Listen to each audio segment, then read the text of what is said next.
Hey, remember Nintendo Land? You know, one of the best multiplayer party games of the last decade? Okay, maybe I am a little bit biased, because for 8 years now, this has been my #1 go-to game with friends and family. I love Nintendo Land. It's exciting, innovative, and deserves to be experienced by far more people. There's only one problem. It's stuck on the Wii U. But wait a minute, that shouldn't be an issue though, right? After all, nearly every other Wii U title is getting ported to the Switch. What makes Nintendo Land any different? Well, that's where things get tricky. The game was designed to showcase the Wii U Gamepad. One player would use the tablet screen while everyone else used the TV. This would create a unique asymmetrical style of gameplay where the gamepad player has a slightly different role or objective depending on the game. Very few titles on the Wii U took this dual screen functionality this far, and it resulted in a truly one-of-a-kind experience. But unfortunately, it's a type of gameplay that couldn't easily be replicated on the Switch, and thus fans have never really considered a port to be likely. But fear not, as we believe Nintendo Land could work great on the Switch with some creative adjustments. Today we will explore how each minigame could be adjusted without losing sight of what makes them so great.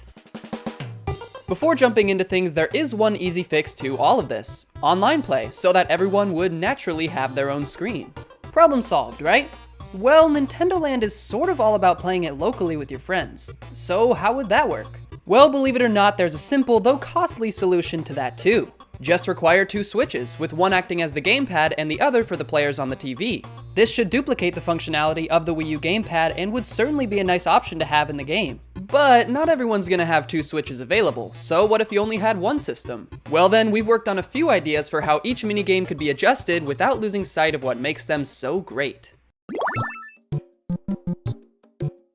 Starting with the solo attractions, these minigames actually put little emphasis on the gamepad as a second screen. Some of them do focus on the touchscreen or motion controls, but these could easily be remapped to gyro controls or standard buttons in docked mode.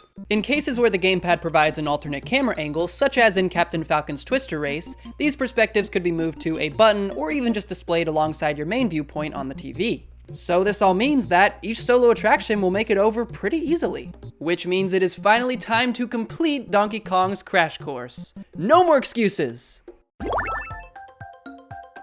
Moving on to the team attractions, we have The Legend of Zelda Battle Quest, Metroid Blast, and Pikmin Adventure. Since each of these games are co-op based, it doesn't really matter if your teammates can see your screen or not. Additionally, none of them rely heavily on the touchscreen, so moving the gamepad perspective to the TV wouldn't hinder the experience. Plus, with no more gamepad in the mix, players would now be able to choose whichever role they take. For example, in Metroid Blast, there could be more than one gunship.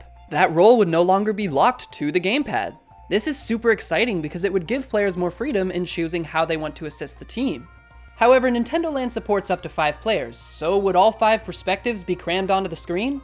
Maybe. Though one option would be to have everyone operate under the same viewpoint, sorta like Luigi's Ghost Mansion. But that would require some pretty serious gameplay and map adjustments. Perhaps a better solution would be to allow up to 4 players locally, but 5 or hey, potentially even more online. Of course, they could always try splitting the screen 5 ways and see how that works. It just might be a little crammed. Now for the reason we are all here, the competitive attractions, and I dare you to tell me this music is not stress-inducing. Mario Chase, Luigi's Ghost Mansion, and Animal Crossing Sweet Day, which are all basically variants on the game of tag. These are easily some of the most thrilling and engaging experiences in the game, though they'll also require the most substantial changes, because having one player's viewpoint hidden from the rest is almost essential to making them work. One easy fix would be to have the gamepad role operated by the CPU. This would also allow these games to become playable in single player, which is pretty cool. But really, these minigames are all about competing with friends, and it's the human element that makes them so fun. So we'll have to get more creative than that. In Sweet Day on the Wii U, up to 4 players collect candy while avoiding getting caught by the guards, who are operated individually with each of the gamepad's control sticks. This would be easy to replicate with 2 Joy-Cons together, but what if they were split up? In that case, 2 players could team up and be guards together. This would be lots of fun, as the 2 of them would have to communicate and strategize together out loud. Plus, since their perspective would now be on the TV and thus no longer hidden, the advantage of having 2 people rather than 1 would make up for that.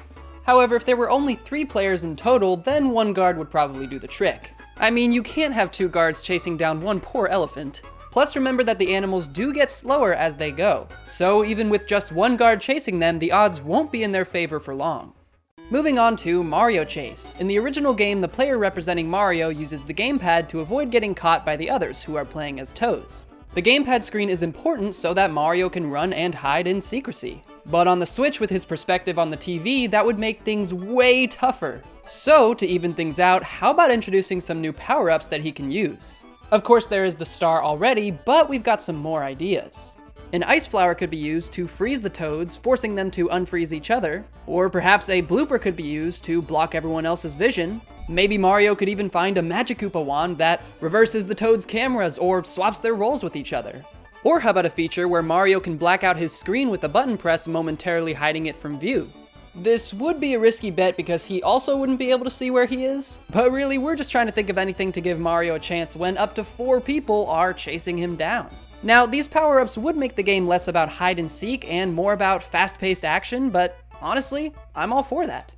Finally, we have Luigi's Ghost Mansion. On the Wii U, the gamepad player, aka the Ghost, tries to sneak up on the others without getting caught by their flashlights. But how would that work if everyone could see where the Ghost was? We do have one idea, but it would require things to change quite a bit.